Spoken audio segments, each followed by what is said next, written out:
Hello, sinners, and welcome to Come With Us. Before our episode today, we wanted to throw out a few thank yous to some of our amazing fans and followers. First, I would really like to thank my boy, Rob H., who lives in England. He and I have been giving the best book recommendations to one another, and I'm so happy that you found us. So, Thank you, Rob. Hi, Rob, and thank you, Rob. I love that. I want to say hi to my friend Natalia because she's always supporting us and listening to us, and she's giving me always like insights and what can we do better and what she would like to listen. So thank you, Nati. We love you. If you remember, she was on episode 0 or 1. No, episode 1. Mm-hmm. And she is a full-on ACOTAR fan. Like, it's a whole thing now for her. So I'm so happy that we converted someone. We pulled her down the rabbit hole with us. Yes, we did. And I'm so happy and proud. And yes, and remember to follow us on all social medias. We are as at Come With Us Pod, P-O-D at the end, like podcast. And you can follow me at Sussy Nunez on Instagram or Reshea at Reshea_Reads on Instagram and on TikTok, Reshea. Charlotte Rivers 4, and Sussy is at I'm Sussy Nunez 1111. We'll see you right over there. Enjoy the episode. Hello and welcome to Come With Us, a podcast to meet all your fantasy needs. I'm Sussy Nunez. And I'm Reshea Kelly. And each week we dive into the tempting world of books, seductive romance, and a sprinkle of spice.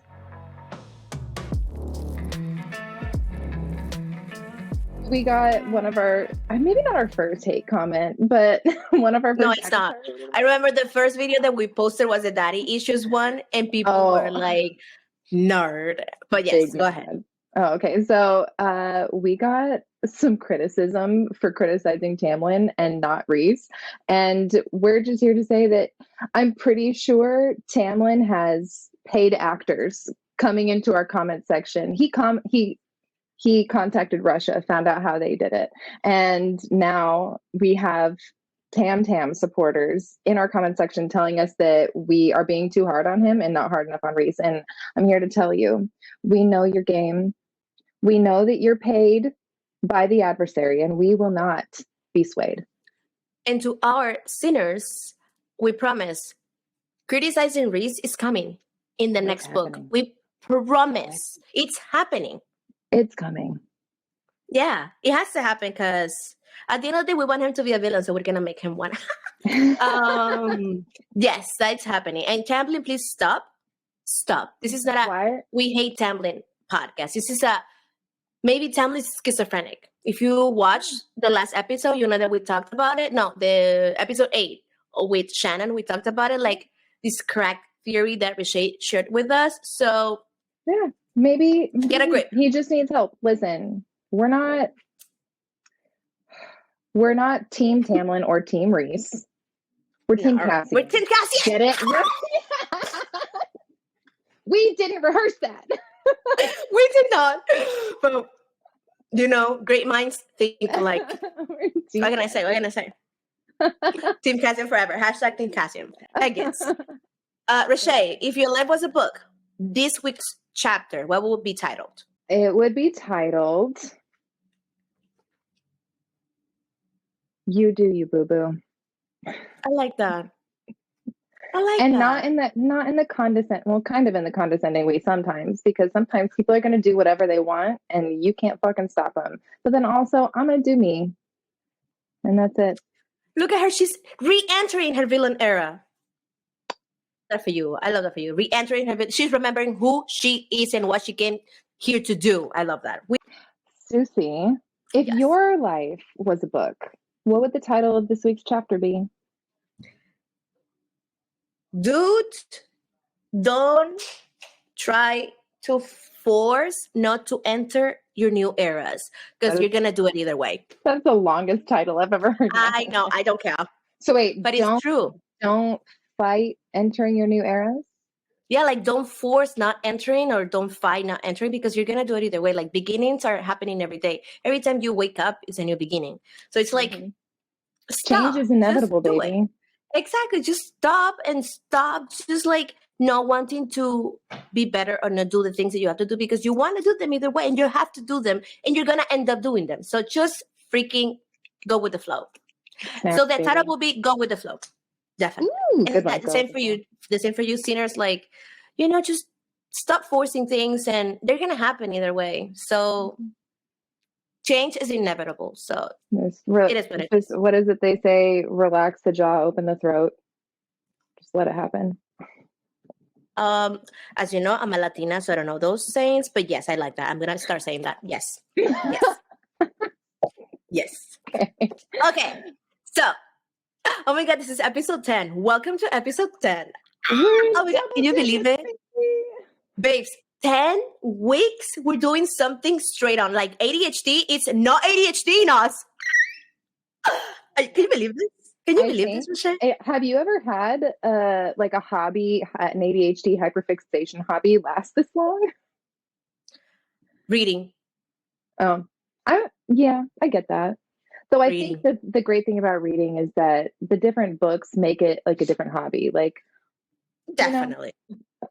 It's episode 10. We've been doing this for 10 straight weeks. Who are we, Reshea? I don't know. Somebody with a routine and a sense of structure and self-control. Definitely not. But we made it every week.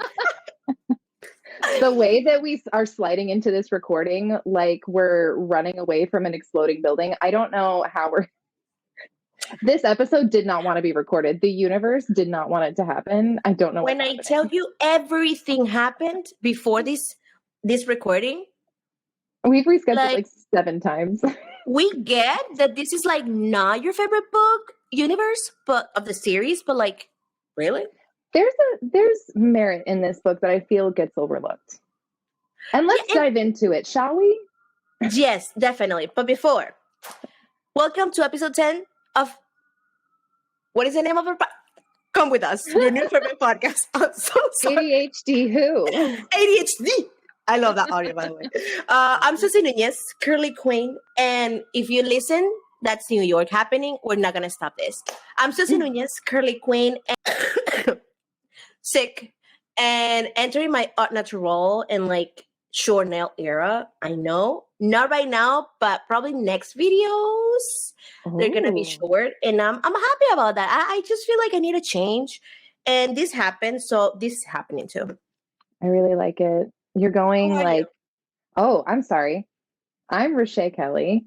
I'm here. I'm queer. And I'm in your ear. I'm so sorry, but that was stuck in my head. I had to say it.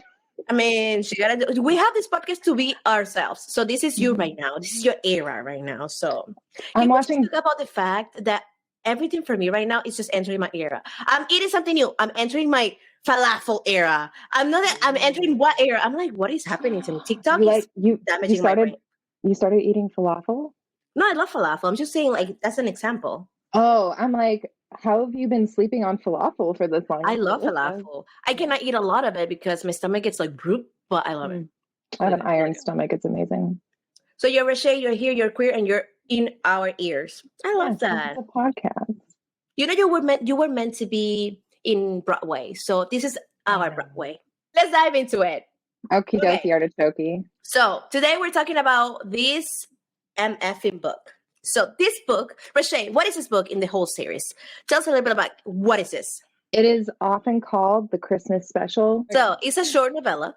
It was originally meant to be just kind of like a wrap up, I think, of the first 3 books. And then it kind of turned into a bridge between shifting the story from Feyre's point of view to a different point of view. Ooh, whose point of view could it ever be? Our favorite. Yes. A Court of Frost and Starlight. Interesting name, by the way. It's like a Christmassy or Thanksgiving type of thing. It's Christmas. They don't have Christmas. It's Solstice. Solstice, yes. It's Starfall. Yeah, no, not Thanksgiving. Yes, okay. Starfall, Solstice, CE vibes.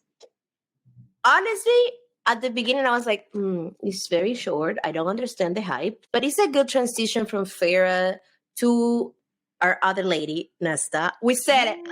Yes. Next book is Nesta. And we are so excited because Nesta is our favorite. You know, if you know, you know. So I didn't get it at the beginning, but then you read it and you learn a little bit more about others, like the other POVs and personalities. Like I knew that Azriel, it's like super bad at giving gifts. Is him, right? Azriel? No, everybody's bad at giving gifts. But who's the one that is like super bad? Is it no the Morrigan? Oh yeah, she's terrible. Probably because she's a Leo. She's like a triple Leo, I swear to God. She literally, it's like, I will give you rocks. But okay, I was listening to LPN Deep Dives and they made a really good point. What? Every They're single too rich year, to care? No, every single year you're giving each other a gift. It's been 500 years. Yeah, you're right. What are you gonna fucking give? It's been 500 years. Oh my God, what in the world am I gonna get them this year? I've gotten them 75 tie clips. What am I gonna do? Oh, we can say that out of those 500, you have to take out 50 because of Amarantha. Yeah, are we girl mathing right now? So yeah, 500 years minus 50. And then they didn't know each other from the moment they were born. They probably didn't even meet till they were like 150, 200, right? So we're Thank you very much. 350, 3. We're down to 300 years, right? Mm-hmm. Now, here's how they could have fixed this. A good Secret Santa white elephant situation. You draw a name out of a hat, you get a gift for one specific person. And that way, every year, it's somebody different. And then you're not getting bored. They really need to learn how to adapt and overcome here. I don't know what their deal is. They're rich and magical, and it's a waste because they're not using none of those. So, yes. Yeah. A Court of Frost and Starlight from Sarah J. Maas by Ali Lynch to read. Go. All Favor wants for not Christmas is for everyone to get along, which is not possible, as her sisters are the worst. Her gift to us is a 2-page-long, vivid description of Fae periods. Elain timidly shows the beginnings of a personality developing. Unfortunately, it mostly consists of being mean to Lucian, so I'm officially done with her. Fuck you, Elain. Not to be outdone, Nesta is rude as hell to Cassian, the only person who doesn't actively wish she was dead. Feyre gives Rhys the gift of trying to get her pregnant, and we are voyeurs to some sort of brain sex. The words sucking on my ice are used, and it bummed me out. Every time she gets it so right. I love that she's just dunking on this whole book, right? She's just shit talking this whole book. 4 stars. Honestly, the fact that she said, fuck you, Elain, it just makes me love her more. It's so great. It's so great. It is what it is. It is what it is. Okay. It's been 2 years since the beginning of ACOTAR. What? I know. It's crazy. It feels like insane. I mean, maybe it's just because I'm American, but wars feel like they should take longer. Like, granted, we entered into war when I was, 10, 11, and we were in it for 20 years. And now we're like almost in another one. So I don't have this truly good concept of how long a war should last, but I feel like it should last a couple of years. And they were just like in and out, bing, bang, boom. It's a magic. It's a magic. Yeah, I guess it kind of like puts everything like on fast forward, I guess. Maybe, but honestly, I get that point. Like 2 years, that's nothing. So yes, Miss Manfera changed her mind. She wants to be prego. She wants to get prego. Like, I guess you're happy, but it's literally been 2 years. From those 2 years since the first book, that means that you were with Tamlin for like about a year, right? No, she was only with him for like 6 months before Amarantha. And then I guess it would be just like a year, yeah. That means that you were with actual Rhys like 8 months. Because the whole fighting and stuff, like, dude, why are you being like this? Are you like Merman? Are you Christian? What is happening to you? I didn't even think about how long she had been, because I'm thinking 2 years since the beginning of ACOTAR. I guess 2 years is normal in human time to want to start a family, but she wasn't even, like, the first half, she thought Rhys was a true piece of shit. You're so right. It's been the actual, like, for them as a couple and everything, I think 8 months to 9 months or even a little bit less. What? You know that saying that says that when you know, she doesn't know shit. But you know what, you can know, I guess, like with the mating bond, yeah, you know for sure that this is your person for all time and forever. That doesn't mean you need to rush into having. Yeah, they're Fae. There's people who are 500 years old that look like they're 30. I guarantee you, you will have time to have a baby. Also, you're super fucking rich. Please just get a surrogate. It's terrible being pregnant. I've done it. It's not great.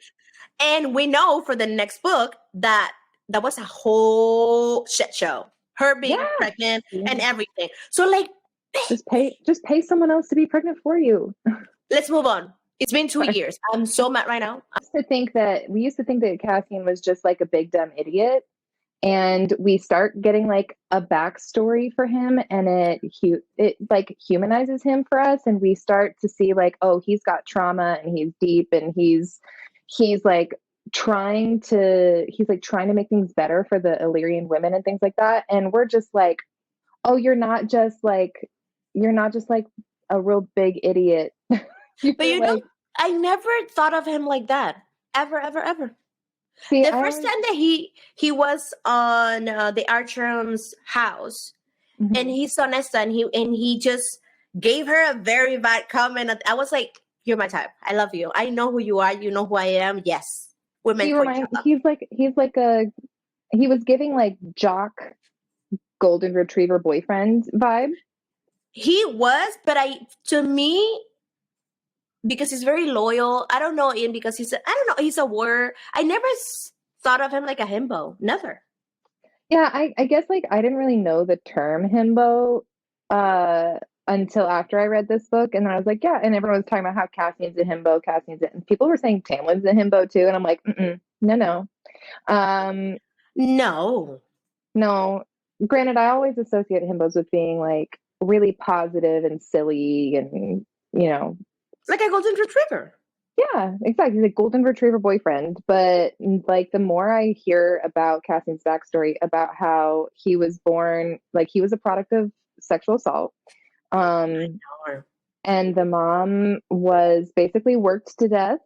He finished his training at the Illyrian camps, and we also learn a little bit about the blood right there in that situation. Mm-hmm. And like he goes through this harrowing ordeal. He and Rhys and Azriel win it together, and he goes back to his home camp. I guess Illyrians don't have like actual houses, they're just like camps set up to find his mother, and they wouldn't even tell him where she was buried. And so that was heartbreaking. Like, why do you have to be so cruel? He was a kid. Yeah, he was a child when he was taken away and brought to the Illyrian camps. I can't remember if he was orphaned before he was sent to the camps or not. But no, he wasn't, because Rhys's mom helped him a little bit to see his mom or something. Okay. Yeah, but either way, like, I don't see the point in continuing to be cruel after she's dead. Like, why not just tell him where her body is? I don't understand. Illyrians are terrible. Cruel. Like, they're terrible people. They're like Voldemort people. Yeah, they're just... I kind of like Voldemort, not gonna lie to you. But I don't like Illyrians. Like, those type of Illyrians, like, they're cruel, terrible beings, and I don't understand why they're like... Maybe it's the cold weather. They're giving a little bit of Russian. No offense to anyone. They're giving Russian. They are, yeah. Like drinking a lot of potato-based vodka. Yes. Yeah, it also just made me think of this thing that I read recently talking about trauma. And it says sometimes when somebody undergoes trauma, they can become a carrot or they can become an egg. And that's, let's say, like the trauma is boiling water, and you put a carrot in boiling water and it softens you and it makes you moldable and vulnerable. Or you can be an egg and the water hardens you and makes you like impossible to penetrate, right? Well, not impossible, but like it hardens you instead of softens you. And I think Cassian and Azriel and Rhys, the reason that they bonded together and they stuck together is because they were the odd ones out, in that their traumas softened them and made them view people with compassion and things like that. Whereas most Illyrians, because they don't have an EQ higher than -4, they're hardened by their trauma, and it's just like, well, my life was shit, so now your life is going to be shit. And it's just like, I admire Cassian for not letting the trauma turn him into a terrible person.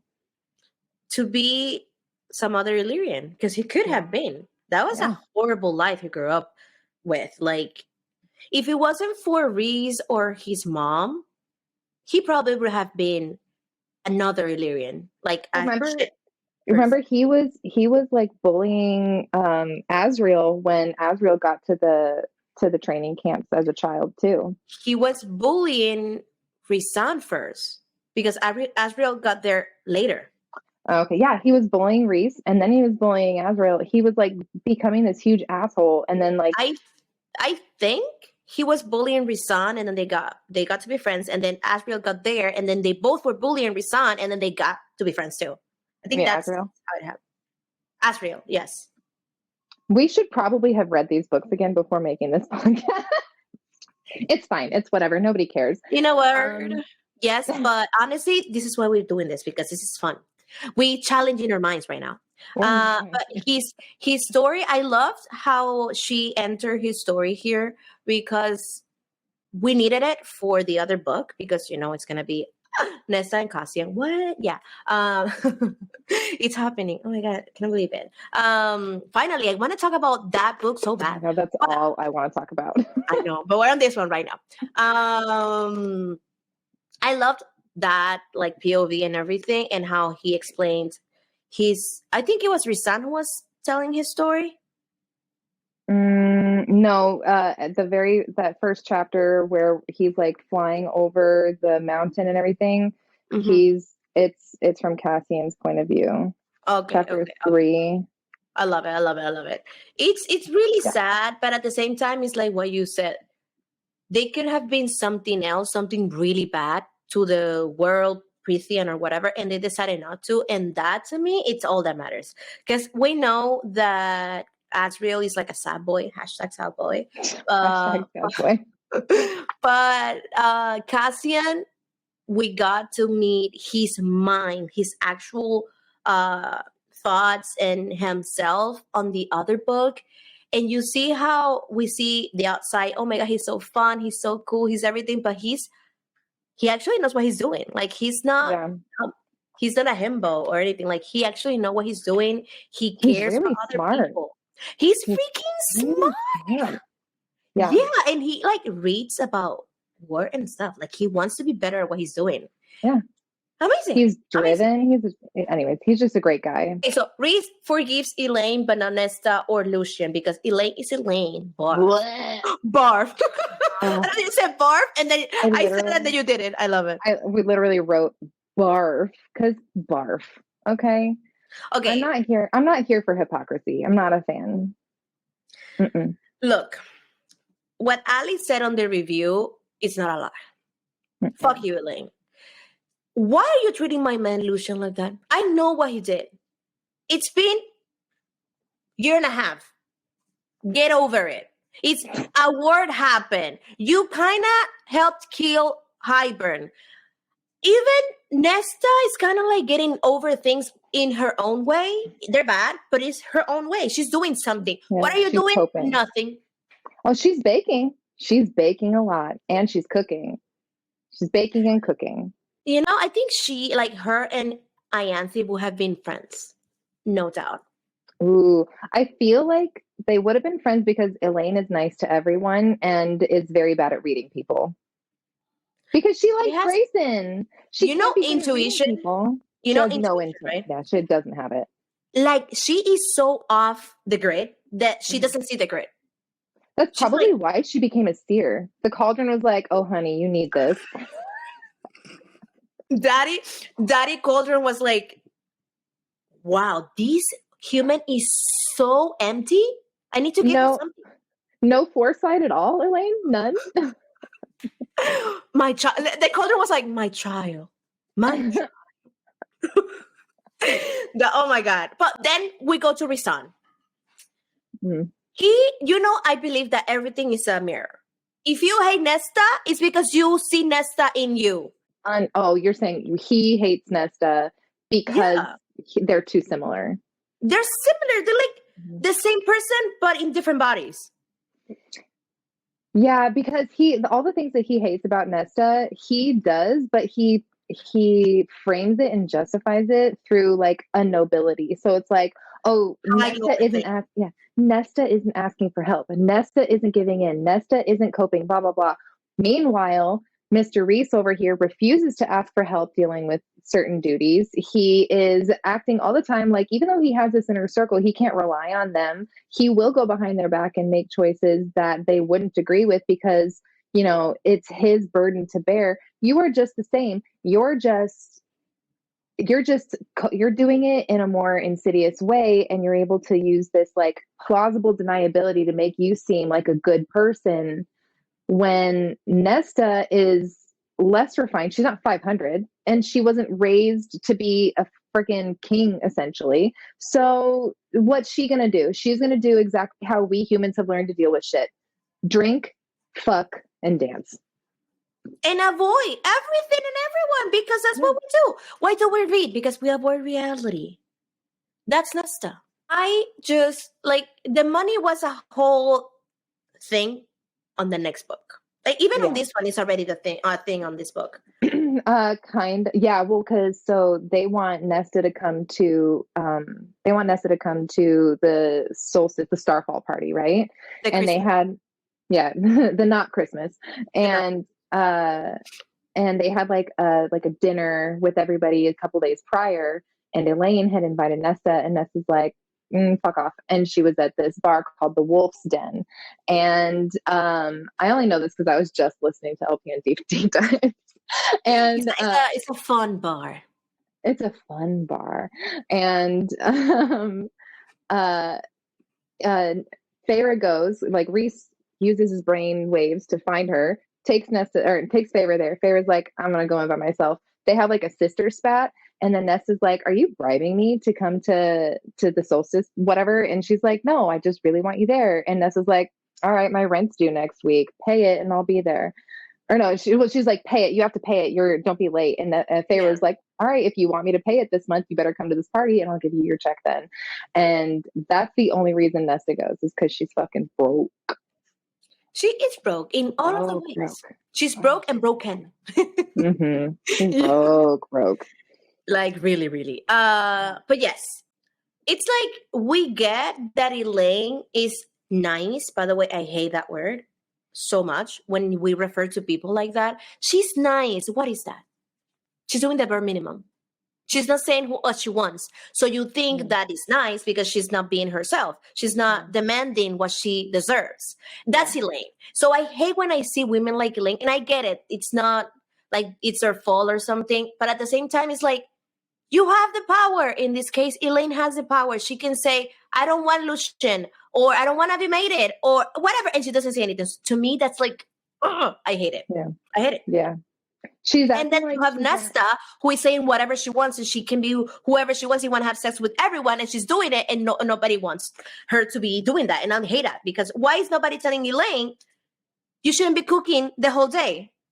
Do you know what this feels like? This feels like maybe Sarah used this as a way to hold up a mirror to society today, because it's like Elain and Nesta came, like, essentially they're the same as we perceived them. We perceived them as Feyre's older sisters who did nothing to help, right? Yeah. The difference is Elain is docile, and she is quiet, and she is kind, and she like won't make anybody mad, and she won't say anything out of turn, and she'll always, whatever. Nesta is brazen, and she is prickly, and she's going to fight you, and she's going to tell you to fuck off. And guess which one is more widely accepted by the whole group? And it feels like that's how it is for women today. Like, if you don't fall in line, like there's that song on TikTok. It's like, she's beautiful and everyone loves her, except when she has a bad day or she says something you don't like. And then it's, or she thinks, or she like admits that she thinks she's beautiful. Then it's, who do you think you are? Wow, you're so full of yourself. It's like, they only want us one certain way in society. And I feel like that, I don't know if Sarah did it on purpose, but it's like really showing. That is a great That is a great way to put it, because I see Elain and I see so many women that I grew up with that I was like, just be yourself, mother effer. Like, it's not that difficult. And I always been this person, like, if I have a thought, I'm going to say it. And if I don't want to talk, I'm not going to talk for days. And that's okay too. And people hate that part or love it about me, right? The people that accept me will love it or will hate it. I see her and I'm like, I know you're not real. And that to me is just, I hate it. I hate it. Maybe I want to be like that though. And that's why I hate it so much. You want to be like what? You want to Sorry. be like Elain? You want to be agreeable? Maybe I want to be like, yes, love me, everyone, you know? And that's why. Yeah. Yeah. Well, I mean, we all crave acceptance. Yeah. And that takes us to our next point where, like, we think maybe Elain is doing this on purpose. I believe that whenever, please God, be soon, the next book comes out. Mm-hmm. It's probably gonna be Elain. I think we already know that it's gonna be. I don't like this. I want it to be a 9-book series: 3 for Feyre, 3 for Nesta, 3 for Elain. Yes, I agree. I don't think I want to read 3 books about Elain. I'm not gonna lie to you. But we can make it. They're gonna be at the end. We can just skip. We can just stop at 6. Yeah, I love that. It's probably gonna be Elain, the next book, and I know, we all know that Sarah J. Maas is gonna give us an Elain that we're gonna love. Not just gonna give us something that we're gonna be like, okay, we love her, she's our new queen or whatever.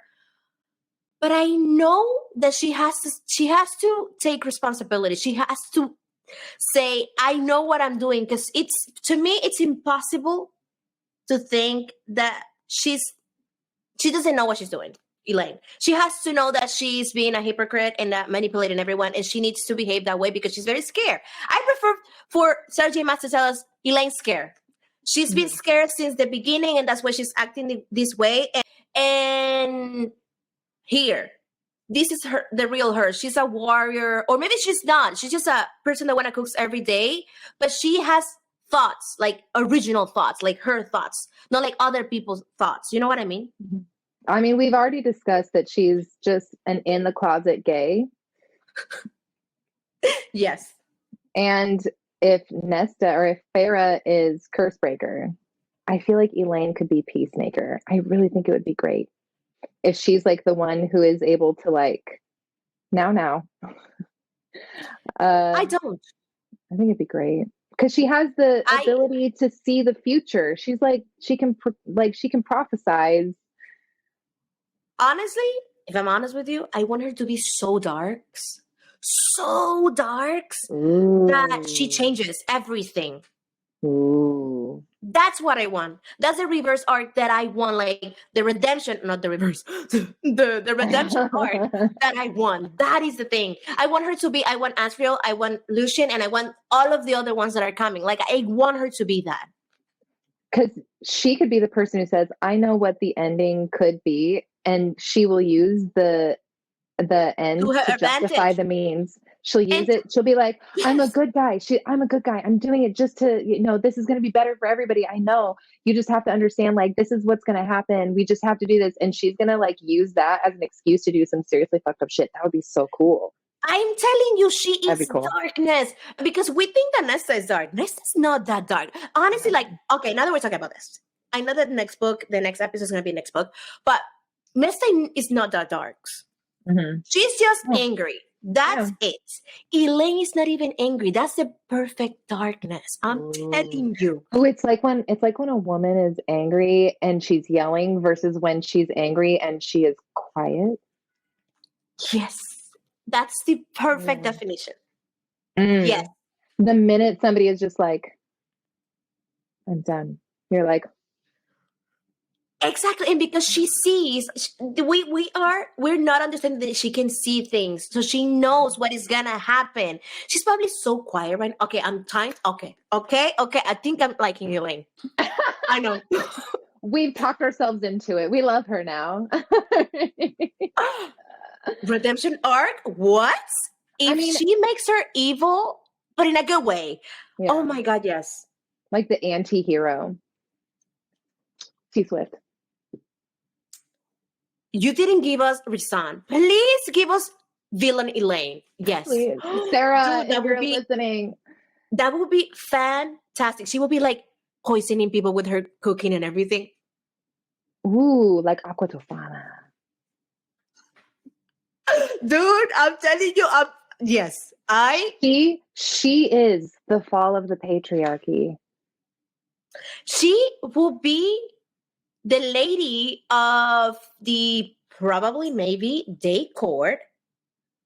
Is it day?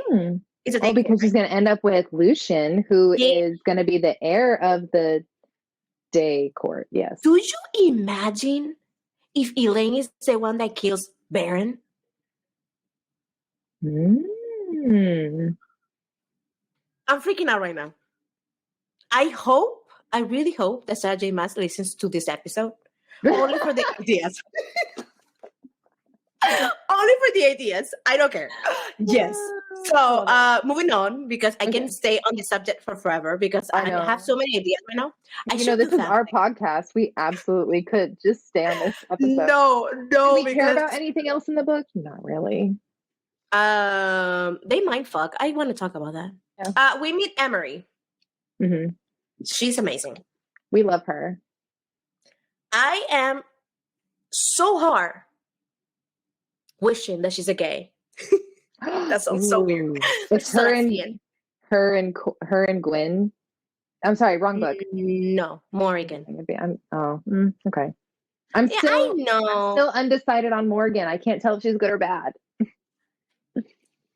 Honestly, she's one of those characters that if she dies, I'm not even gonna cry. Like that sucks. You know? But now the whole inner circle can have an orgy without having it be incestuous. So Morgan's gotta go. I think that it would be good, honestly, if she dies. Not before telling us everything that would happen, like that her side of the story that happened with Ares and everything. But I do want her, like, I don't see her in the books. Yeah. Well, it's because she was gone. Okay, continuing. We meet Emrie. Yeah. She's a badass. Yes. I love her. Honestly, I have the same thoughts. I thought that Cassian was gonna Emrie. Oh, I wanted him to Pretty Woman her so bad. I didn't. Like, take her away from this shithole and let her become a badass warrior and shit, and then they would just like rule together as, come on. But for you, was it the same as, like, I felt that the way she was introduced was very like she's gonna get with someone. Yeah, I mean, she wasn't just like this side character. She had more meat to her in that one scene in this book than most of our other characters get. Like, we knew less about Azriel for 2 whole books. Like, totally. Like, this girl she's gonna be important.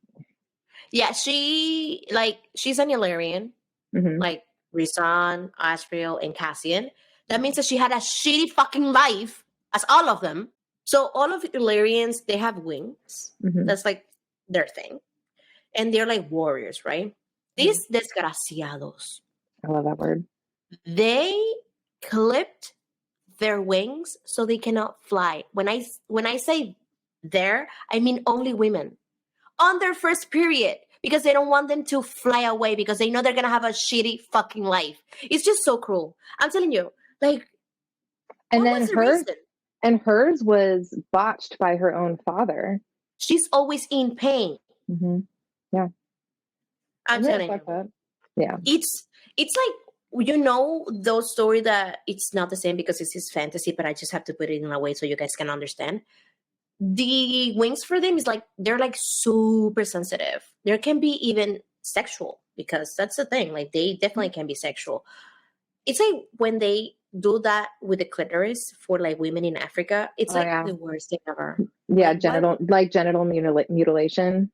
Yeah. Like, yeah, because they don't want women to feel any kind of pleasure or enjoyment because and in this case, for Illyrian women, they can fly away of their shitty lives one, and two, they feel a lot of things on their wings. Like we see on the previous books that every time that Farah will like touch Rhys's wings and stuff, he'll be like, stop, or like because it feels like, so it's like not fair. Moving on. Oh, we love Emrie. She's amazing. We're gonna see more of her in the next book, and I cannot wait to see more of her in other books because she's fantastic. I love her. Rhys goes to the spring court to visit Tamlin. Yes. And basically he's gone full beast pre-Beauty. Like at the beginning of Beauty and the Beast, when like everything's covered in vines and there's like slashes in the painting and everything's just like fucked up. That's exactly what this looks like. He went backwards through the Beauty and the Beast, I guess. And he's not okay. So I remember that Rhys was like, I don't know if he was having a conversation with Lucien, Farah, or Cassian, but they were talking about the spring court and how, because there's no wall, remember, there's no wall anymore. There's no protection. Like Tamlin is not doing anything. He's on his beast form. Yeah. And then he's living like an animal. Yeah. And Rhys is like, I'm going to send some of my guys to guard your borders. And Tamlin gets mad. He's like, just letting you know, the only reason I don't have sentries to guard my own borders is because that fucking high lady bitch that you're with. Yeah. And it's like, really? Really? As if he did not ask for everything that happened to him. As if he did not, like, okay. Natty Jean made a good point today, and she said it, and I feel emboldened to be honest as well.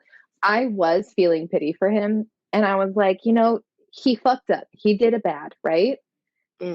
But I also kind of felt bad because, like, he did save her life when they were escaping Hybern's camp when they saved Elain.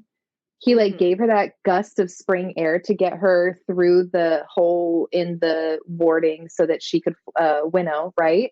He showed up at the battle to save her. He gave the kernel of life to Rhys. Like, he has had his redemption moments where he just reminds me of somebody who has good intentions but makes the wrong decision. Like, yes, he sold out Farah and her sisters to Hybern. In his head, he was like, I've got to play the long con, because if I can do this, then I can get this, and then I'll figure out all the stuff about Hybern. And yeah, it backfired, and it was a real bad look. But, like, I can see what, probably because I have like a bit of a neurospicy thing going on, I can see how that made sense to him, and it didn't make sense to anybody else. Because that's how my brain works a lot of the time. And so part of me is like, maybe we're being too hard on Lucien or on Tamlin. But then I remember that he refuses to get help. Like, he refuses to ask for help. He refuses to admit that he fucked up. He refuses to say, I'm sorry. He refuses, and he just sits there and he wallows. And I'm like, you were told repeatedly that, like, you needed to stop treating Feyre this way. You were told repeatedly that you needed to change this behavior, and you just didn't. And at some point, you've made your bed. I get that, but at the same, like, it's a difficult. He is one of those characters that, at least to me, I would never hate him ever. He could kill Lucien, and I would be like, Tamlin in my mind, honestly, Tamlin in my mind, it's 6 to 10 years old. Yeah, he's a child. And that, I know it's not an excuse because he's a grown-ass man and magical. Yeah. Hello. But I cannot stop seeing him as this very small child that needs help. And nobody, it's like he needs to, when you take a kid and the kid doesn't understand that he needs help, but you have to give it to it or him or her because they don't understand that they need to do something because they're a child. Oh, yeah. It's way. He needs to be taken away and given like love or treatment or whatever. Like that. No, it's like when I have to literally hold my 3-year-old down on the floor to brush her teeth and she's screaming and crying, and people would look at me who don't understand what's going on and call CPS. And I'm just like, Yes. she just can't get cavities. Like, Yes. it's like I'm helping you right now. I'm trying to help you. He could definitely He benefit needs from that. that. I was He needs hoping that. I was hoping that would be the moment for Rhys in this book. I was really hoping that Rhys would be like, "Hey, we used to be besties. This shit happened." Rhys will not be the savior of Tamlin. I'm telling you, I he will was not. really, I don't think he is, no, but I was really hoping for a bromance in this book. I was really hoping for like a, let's let bygones be bygones.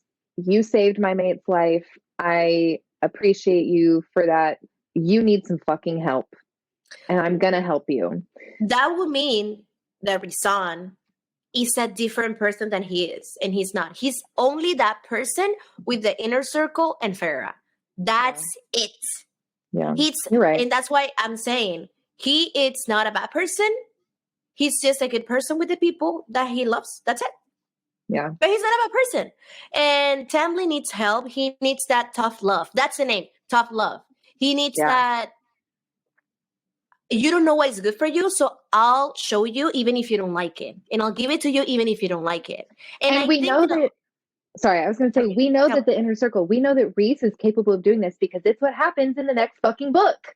Exactly. We know how to help people who are spiraling, who are hurting themselves. We know how. What happens there is that Tamlin is not that important for him. Yeah. Oh, yeah. You know? Yeah. That's the thing. I think the only people that actually can help Tamlin are going to be Lucien and his little crew, throuple, and Elain. You think Elain? I think if she gets with Lucien, that's gonna be a huge part of those books. If he doesn't go himself, Tamlin, or if someone doesn't, him, he's gonna be a part of their story. He has to be. As we said before, Nesta is going through her thing. She's coping in her own ways, and we love her for that. We talked about money before.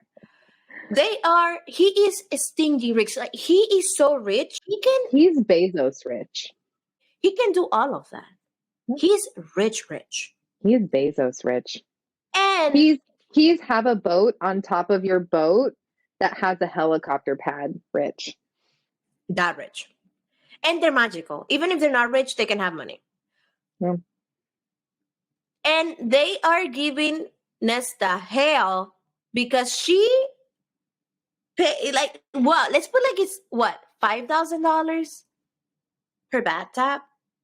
Oh yeah, I'll say her really bad. I think it was like $10,000. Still drop in the bucket. $10,000. They literally just bought a huge manor. It's not even a house. It's a whole acres and stuff, and it's huge. Riverfront property, and then they just like cleared it and built a brand new one. Excuse you? Or, I mean, they're going to. Excuse you? Like, and you're complaining because this woman is having sex, paying prostitutes, and having a lot of liquor, and paying bar tabs for everyone? Why are you not doing that, Rhys? You know that what happened in Bellaris is your fault, right? Because the otter came there because of you. So... Yeah, well, and then like on top of it, like, I don't think anybody is really giving enough weight to what happened to Nesta in the cauldron, with the cauldron, because the only thing I can relate it to is sexual assault, right? Like, somebody is going in your body and taking your control of your body, your own autonomy, and they're just tearing you apart to shreds, right? And I feel like that times 1,000 is what happened to Nesta and Elain. And Nesta had to watch it happen to Elain first. And she went kicking and screaming, and she fought. And that feeling of like, it doesn't matter how hard you fight, you're not strong enough to win that fight, that had to seriously fuck her up. And then everybody's still talking about like, oh, and then she's upset about her dad. And I'm like, yeah, but like she never even got past the fact that she had zero choice in what happened to her. And we tend to forget a lot the fact that they became this creature that they hated their whole lives. Yeah. They are this thing that they think is the worst thing ever. So it's like, I don't think we can even have an example for us as human. I like the example that you said. She was violated. She was. And I feel like people are kind of expecting her and Elain to just get over it. The things that annoy me about Elain are that like she's not fighting. Like she is not fighting for herself. And she's hooked on Grayson. Like out of all things, all the things to be upset about, Grayson, that's why you, if you don't remember, Grayson was her fiance like a few books ago. He was a piece of crap. You know the smiley poop from the emojis? That's not Grayson. That's a cute emoji. He was a flaming bag of dung on your front doorstep. Like he was a tribute to shit. The smelly one. This really smelly one. Like that's why we hate Elain, because she's not fighting. It's not because we think she should get over what happened to her. No. I don't expect Nesta to get over what happened to her. It makes me mad that Rhys, especially Rhys, is sitting here acting like, oh, well, Elaine's acting just fine. She's adjusting. Why can't you adjust? And they're comparing, because it happens. The comparison in the book, they don't say it like that, but you see like, oh my God, we're accepting Elain. Elain is good. She comes to parties. She cooks for us. She kind of has conversations. She doesn't, but kind of tries. And then you see Nesta. We never see her. And it's like, yeah, people cope in different ways. Yeah. And on top of it, like, Elain is realizing what you guys want, and she's giving you what you want, I believe. I think she's giving them what they want so that, because she doesn't want conflict. She doesn't want to get yelled at.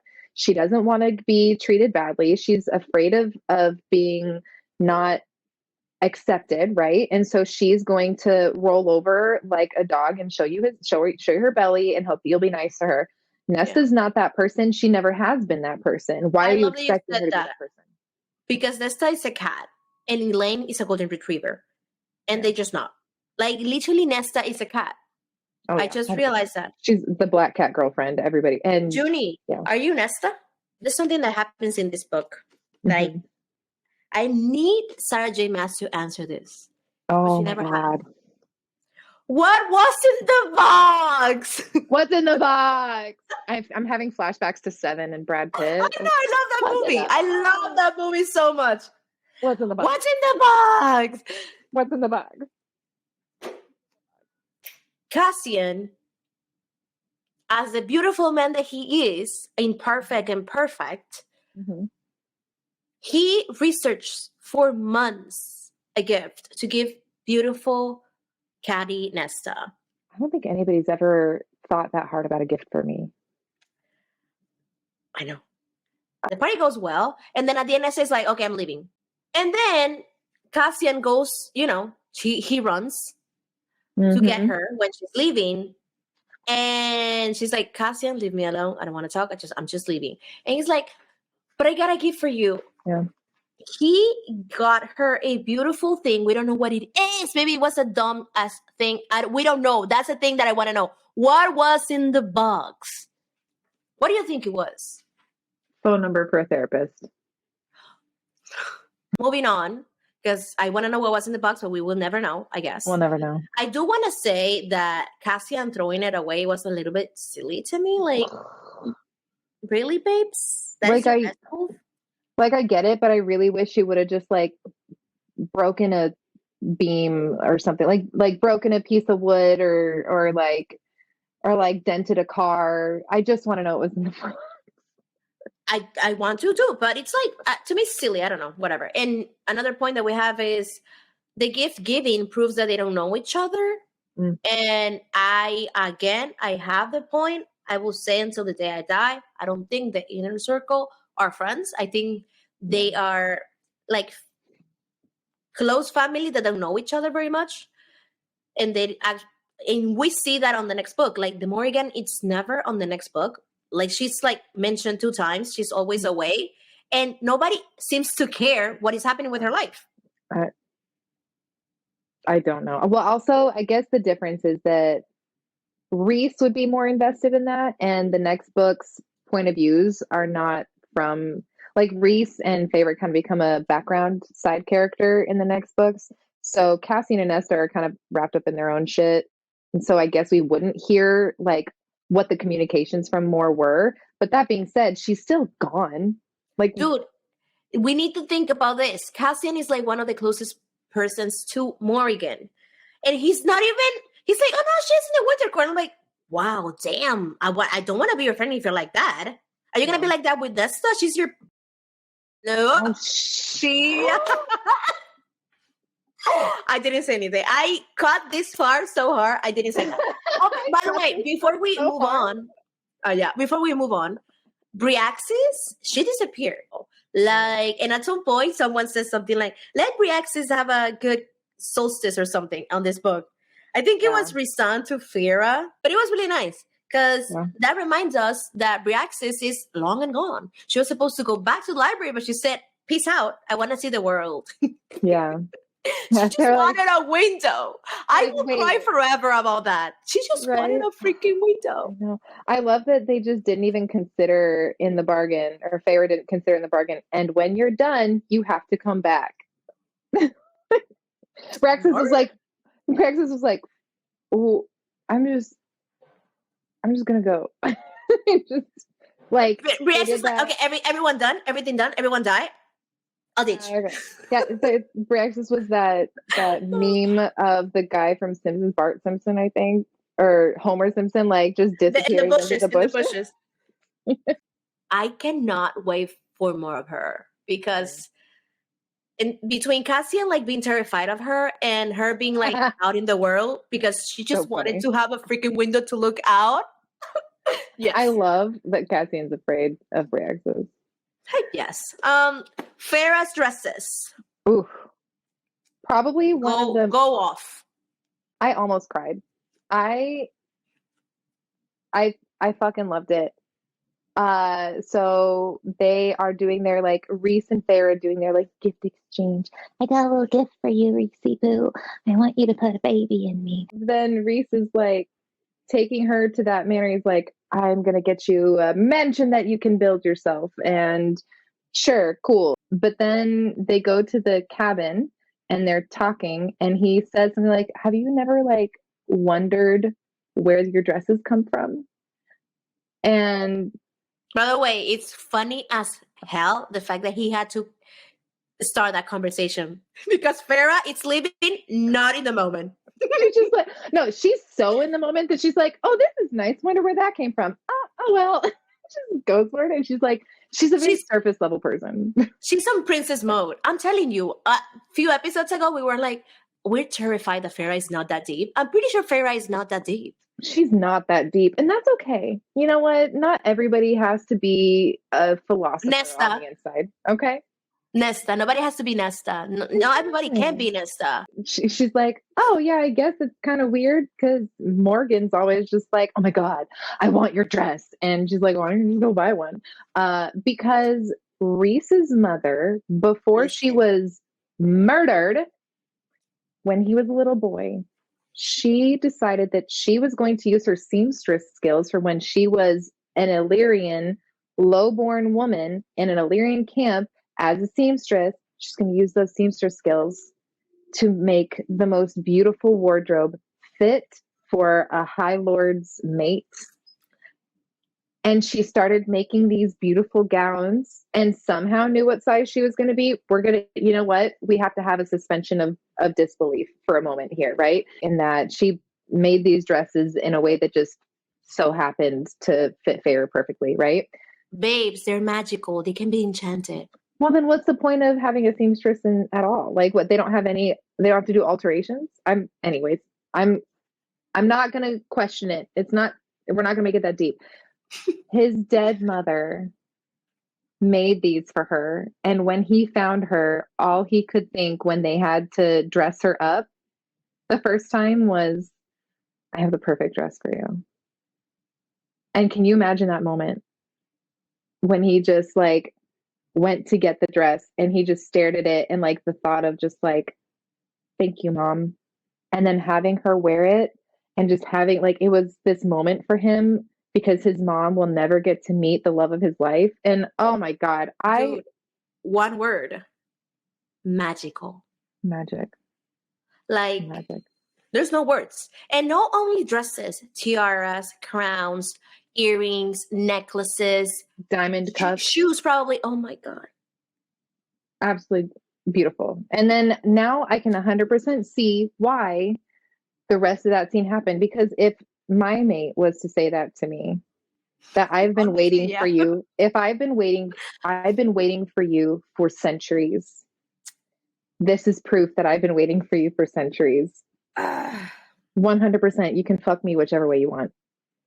Put a baby in me. Yeah. Then she asks for the eyes on her palms to be changed, the tattoo to be changed to match Rhys's tattoos above his knees of the mountain with the 3 stars, the symbol of the Night Court. And he's like, once you get those, they're permanent. Like you can't get them back. I would have 100%. At this point, he could have asked anything of forever. You and me, babes. Never going away. But yes, the dresses, the wardrobe, the mom, the thoughts, Sergeant Mass, we see you. You Beautiful. See it. You know what we want. Yeah. The mind fuck, but in a good way. Criss Angel sues for copyright infringement. Let's dive into the hot stuff. Okay, so this is a concept that I've seen before in other books. And honestly, I was impressed. The way she put it in the book, it was nice. It was cute. It was nice. I thought it was hot. And then when I heard other people talking about it, I was like, yeah, I guess that is weird. Like, oh, I never thought. Really? I guess like, I don't know, like, listen, I guess I was just so into it because we were 200 pages in and nary a fuck. And so I was desperate for anything. How should it be made? And she's like, hard enough to make the pictures fall off. I highlighted that so hard. Look at this sitter. I highlighted that so hard. And then he's like, hold on tight then. Mother above and Quadrant save me. Just saying.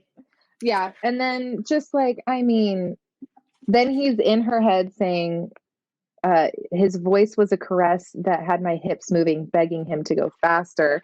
And I opened my eyes long enough to peer down to where I could see him join with me, moving so achingly slow in and out of me. Do you like watching me breathe? So sexy. Watching me move in you? Okay, I'm sorry. The way when a man speaks. I know.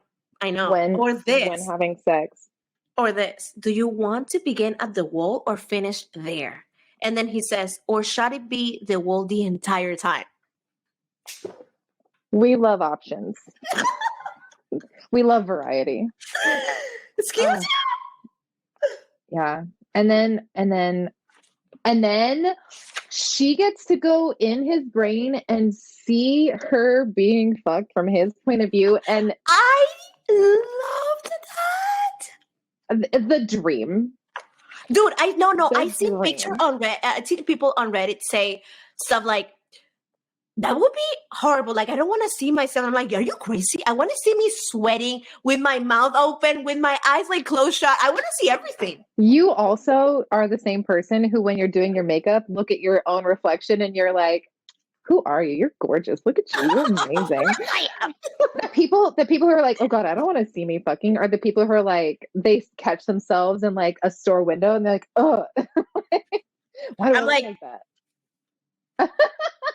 Are you kidding me? Nerd. Nerd. Who is she? Yeah, but then just, I love when authors write characters with words that aren't euphemisms, like are joining and the apex of my thighs, right? When she just says, Ugh. When she says, "Can you fuck me in here too?" I know. I don't know why fuck I is my highlighted favorite that. word. Oh my God. And then she said, and then he purred, "Look at how I fuck you, Farah."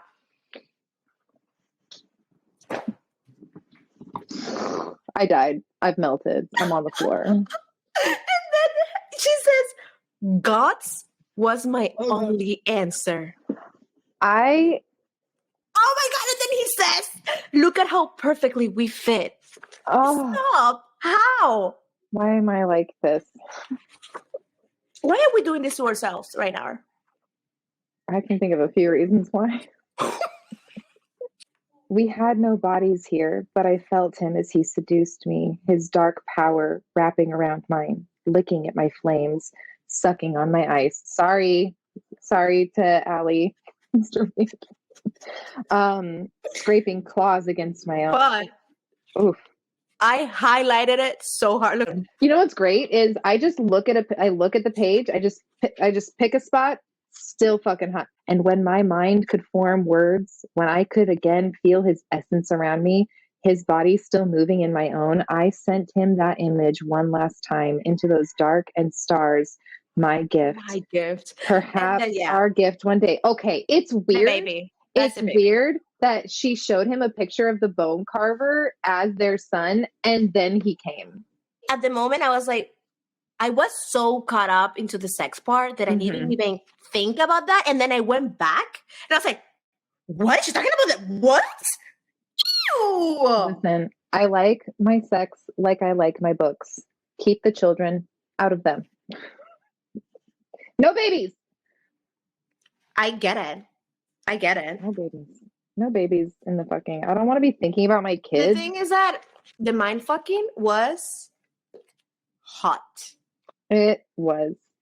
And what made it extremely hot for me was Rhys saying those things.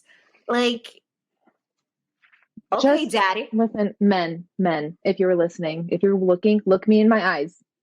Use your words, baby. Please use your words. I'm just begging you. We're all begging you. I'm not There are telling you. books out there. If you want to learn how to dirty talk, there are books out there. Please just go and get them. Yeah, go watch YouTube videos. You don't even need to say dirty things. All you have to do is tell us we're doing a good job. Tell us how good it feels. Baby, you feel so good. That's all we need.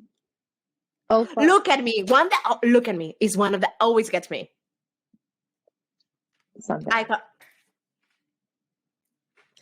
Praise. It's praising people. That's always gonna get her going. Do it. And girlies, you guys too. We as women too. Like, that feels amazing. Oh my God, yes, you feel great. They love that too. So I should not have worn a sweater today. This is. We loved the mindfucking. I think we should repeat that in future books. And yes, thank you very much. Rhys, this is the Rhys that we wanted in other books. This is the Rhys. How hard you want it. Tell me more. Look at me. This is the one that we wanted in the other books. But no, she gave us this on this little chapter only. Look how pretty you are when I'm fucking you. Me? Okay. So at some point we get a Morrigan POV and we learn that she likes horses, even though they don't do shit because she can fly. So to me, it's like having a Ferrari, but for what? For what? If you can fly, for what? What is the point? Like, why would you fly on Southwest if you could just winnow somewhere? Like, what's the point? Like, what does it mean? She gives the explanation. She's like, Moore hadn't been raised to ride, not when winnowing was infinitely faster. But with winnowing, it never felt as if she were actually traveling anywhere, as if she were going, running, racing to the next place. She wished it, and there it was. The horses, though, Moore felt every inch of land they galloped across, felt the wind and smelled the hills and snow, and could see the passing wall of dense forest to her left. Alive. It was all alive. And her ever more so when she rode. So I get it. That is such a I'm rich statement. Where's like, you're just like on the subway, like, if I could just fucking winnow there, I so would. This bitch is over here. Oh, but I don't get to feel like I'm traveling. That is such a rich statement. Are you kidding me? Yeah. Why would you, like, it's a video, like, why would you go to a public pool if you have a pool at your house? I just like the feeling of the urine and the chlorine enveloping my body. The kids yelling. The oh my God, are you kidding me? Just all random Why hot would you dogs fly floating. economic if you have first class? Stop it. Stop it. I'm telling you, if Morrigan dies, I would not cry a single tear. I would just, I'm telling you, I don't care. She can't kill Morrigan because then the LGBTQ are going to come after her. So. I don't care. Come. Because what? So while we see this stupid statement after this, she gets to a point that she sees like some like shadow, like dark thing at the end of the woods. Mm-hmm. And we, as readers, we're like, what the fuck is that? Some of us think, that is Briaxis saying, hi, bitch, I'm passing through. Mm-hmm. Or it is the thing or the creature that has the spell on Vasa. I was just thinking that. Yeah? Oh, you think? Oh, perfect. Yeah. Yeah, that's exactly what I was like, or it's that guy, and he wants to take Morrigan. Again, the Morrigan, her power is truth teller. Again, we don't know what that is. I don't understand. We don't know what that means. Like, do you think Azriel? Oh, do you think Azriel named his knife after her? Yeah. Sorry. Maybe he just tortures people with the knife and they're always telling the truth. We don't know. So she sees something, and till this day, because again, more was barely mentioned on the last book, so we don't know what is happening with her and Reaxis or whatever. But until this day, I ask myself, what was that thing? Because Sarah J. Maas, if you know her, if you know her books, if you know who she is and how she writes, she doesn't put things in her book just because. She will tell you something about that in like 5 books from now. So we just need to remember for like the 2027 book that's going to come out at some point. Yeah. Oh, is it 2027 that book 6 is? No, I don't know. I'm just saying because we're getting everything, but we're not getting anything from ACOTAR. So, you know. Yeah. I mean, we had been having a conversation about like, why is she throwing a temper tantrum? Like, why is she lying to people? Why is she saying I'm going to the winter court, but she's not? She's over here in this place that nobody else knows about, right? And she says, how far away the continent seemed, Rhys's request with it, to go, to play spy and courtier and ambassador, to see those kingdoms long closed where friends had once dwelled. Yes, her blood called to her. Go as far and wide as you can. Go on the wind. But to leave, to let Keir believe he had made her go with his bargain with Eris. Coward. Pathetic coward. So she was mad because she's like, yeah, I can go do that. But she was mad that her dad would think that she was running away, and she never wants to appear weak to her dad. She has to travel here as like a representative of the. She's trying to convince them to sign this peace agreement between all the Fae, and they are not collaborating. Yeah. Okay, we need to Reshea, read this point. I said Feyre has a painting studio. Not really important, but whatever. There, we mentioned it. You're welcome. Moving on. Feyre. Miss Manfera has a studio. We don't freaking care, but she's finally doing what she wants. And also, she's so happy for her. Good for her. Yeah. And she's so happy that we barely get to see her on the other book. Right. Yeah, I do appreciate that she is trying to implement some sort of therapy in this world where it doesn't seem to really exist. I appreciate it. I just don't really care about talking about it.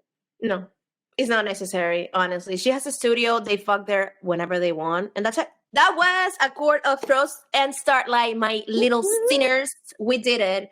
Wait, you know what's happening next? You know what is happening next? Nesta. Nesta's happening. Nesta's coming. Our queen. It's our queen. She's so our queen that Reshea has a tattoo of her. Boom, baby. And it's going to be a whole sleeve. It's going to be a Nesta sleeve. Just this whole thing right here. So excited. She's our queen. We freaking, you thought it was Farah? No. No. No, baby. That was it for today's episode. It's just an episode. Oh yeah. I was going to say chapter, but you know what? That was it for today's chapter. Yeah, we're book. We're a book podcast.